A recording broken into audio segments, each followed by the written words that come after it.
Meghan Markle's as-ever catastrophe is far worse. Nicki Minaj was on Katie Miller's podcast, and even she thought, maybe Harry should go home. Maybe it's enough of California. Your take on Harry and Meghan, then?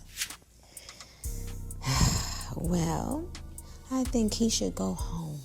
They promised a streaming empire and delivered a smokescreen, and now the bill has allegedly come due in the most humiliating way possible. Hollywood is whispering, Wall Street is watching, and the royal fairy tale that was supposed to conquer Netflix is now being dragged into a courtroom nightmare that insiders are calling a corporate execution. This isn't a quiet cancellation. This is war. And according to explosive new reports, that war erupted when Netflix allegedly filed a staggering $100 million lawsuit against Prince Harry and Meghan Markle, accusing them of fraud, contract breaches, and pocketing tens of millions without delivering what they promised they walked into. Hollywood in 2020 like royalty descending from the clouds, armed with titles, global headlines, and a jaw-dropping exclusivity deal reportedly worth tens of millions. The narrative was intoxicating. A 5-year partnership, a new era, a reinvention. They weren't just content creators, they were branding themselves as power players, visionaries, cultural architects. The Duke and Duchess of Sussex transforming into moguls. And for a moment, it looked unstoppable. Netflix rolled out the red carpet. Executives posed for photos. The media called it genius. But beneath the flashbulbs and polite smiles, insiders now claim the foundation was hollow from the start. Because here's the detail that's setting Hollywood on fire. Reports say nearly $40 million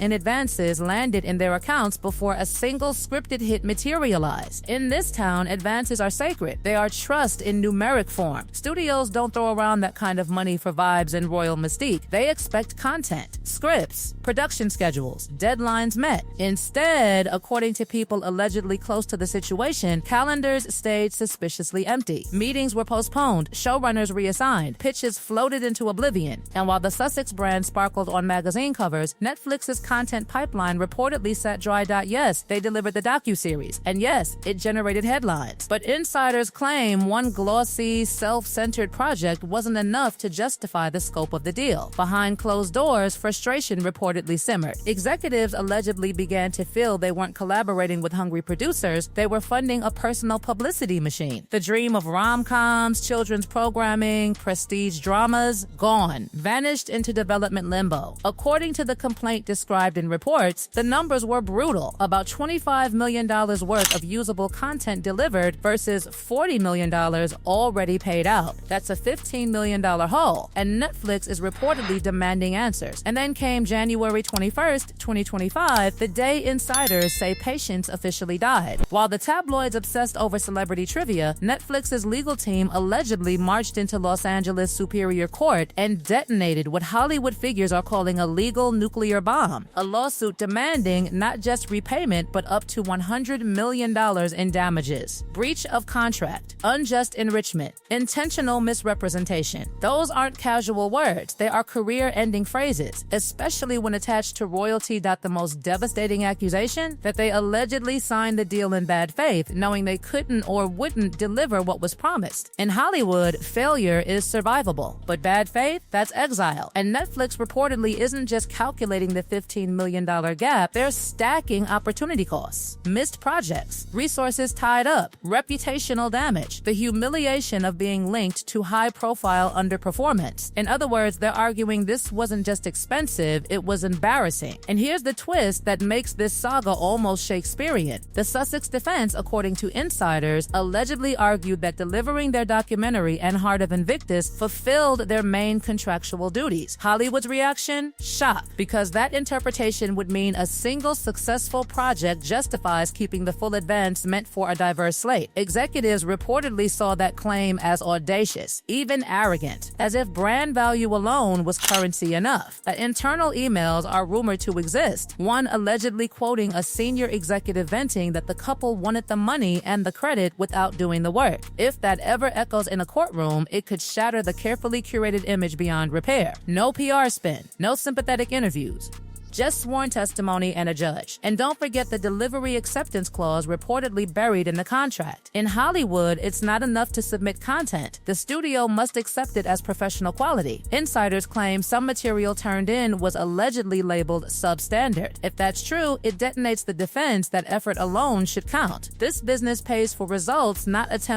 Meanwhile, outside the courtroom, something colder is unfolding. Silence. Executives not returning calls. Studios quietly distancing themselves. Hollywood doesn't need a blacklist memo. It operates on whispers. And right now, those whispers are brutal. Because once a brand becomes synonymous with risk, every future deal feels radioactive. The most painful irony? They left royal duty seeking financial independence and global influence. They chased freedom, control, ownership. But the entertainment industry has its own monarchy, shareholders, profit margins, contracts enforced in ink, not inherited titles. And now that system is allegedly coming down hard that if this case reaches trial, it won't be edited for sympathy. It will be dissected under oath, emails projected on courtroom screens, bank transfers scrutinized, missed deadlines time-stamped. It will be a public audit of ambition. And the verdict, whatever it is, could redefine their legacy forever. That the question isn't just whether Netflix will recover its money. The real question is whether the Sussex brand can survive the perception of being bad for business. Because in Hollywood, reputation is oxygen. And right now, insiders say the air is thinning fast. And just when you think the damage couldn't possibly get worse, it does. Because this isn't only about court filings and dollar signs anymore. This is about exposure, about every private negotiation, every behind-the-scenes promise, every carefully managed image being ripped out of the shadows and pinned under fluorescent legal light. If this case goes all the way, there will be no glossy edits, no sympathetic sit-down interviews, no tightly controlled documentary angles. There will be depositions, sworn testimony, cross-examinations that slice through branding and land directly on cold contractual obligations that industry insiders are already whispering about what discovery could reveal. Emails, text threads, budget breakdowns. Production schedules that allegedly never moved past the brainstorming phase. Imagine a courtroom where lawyers project timelines on giant screens, showing month after month of silence, stalled development, and internal frustration. Imagine Netflix's legal team methodically walking through every promise made in 2020 when the deal was signed, scripted series, children's programming, feature films, and then contrasting that with what was actually delivered. Not hype, not headlines, tangible output. And if the reported numbers hold true, roughly $25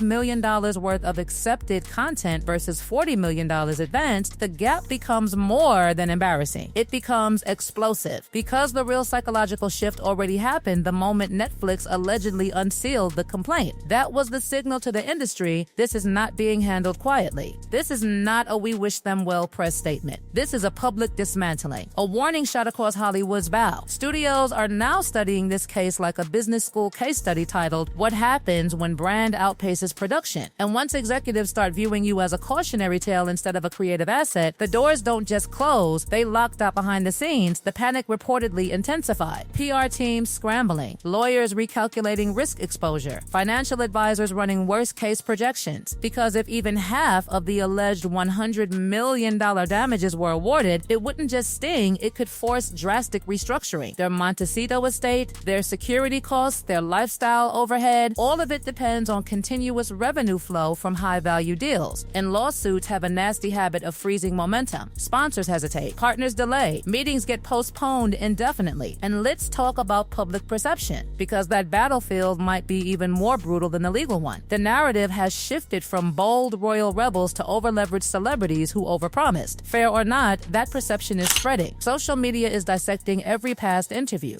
Every speech about empowerment and independence is now being replayed against allegations of contract failure. The optics are devastating. It's hard to frame yourself as misunderstood when a billion-dollar corporation claims you breached agreements and misrepresented intent. That legal analysts following the case have reportedly emphasized one crushing detail: intent. Breach of contract is serious, but intentional misrepresentation? That's nuclear. If Netflix can demonstrate that promises were made without realistic plans to execute them, it transforms this from a creative dispute into something much darker. darker. And courts don't reward charisma, they reward documentation. If the paper trail is as detailed as insiders claim, timestamps, follow-ups, formal notices, the defense becomes increasingly narrow. What makes this even more dramatic is the timing. The streaming industry is in contraction mode. Budgets are tighter, executives are under pressure, investors demand profitability. In that climate, a massive deal that allegedly yielded minimal return becomes symbolic. It's not just about Harry and Meghan, it's about corporate discipline. Netflix allegedly going scorched earth sends a message no one is untouchable. Not even royalty, not even global headline magnets. And here's where the irony sharpens into something almost tragic. The couple built a narrative around escaping an institution they claimed restricted them, only to collide with an industry even less forgiving.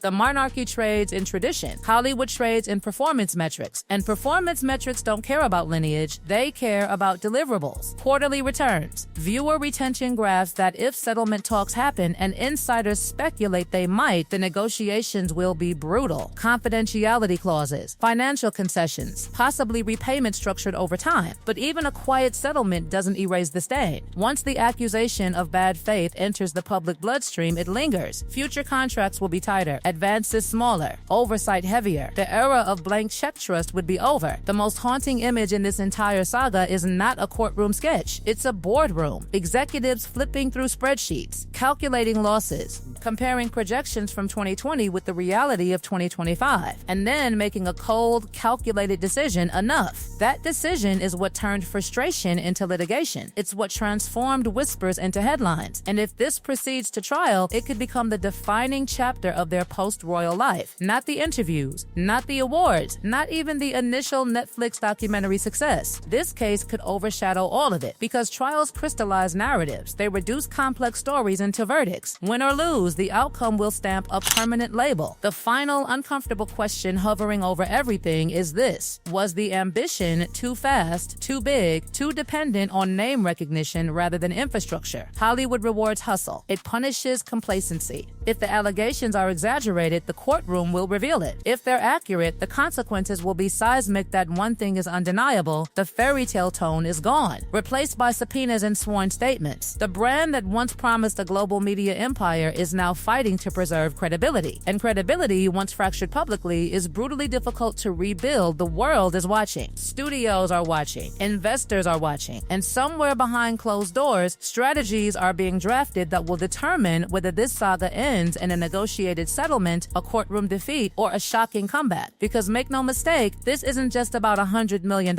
it's about legacy, about whether the Sussex experiment in Hollywood becomes a blueprint for reinvention or a cautionary tale taught in every executive office about the dangers of confusing fame with follow-through. And now the stakes couldn't be clearer. Either they weather this storm and salvage what remains of their empire, or this lawsuit becomes the moment history points to and says, that's when it all truly collapsed.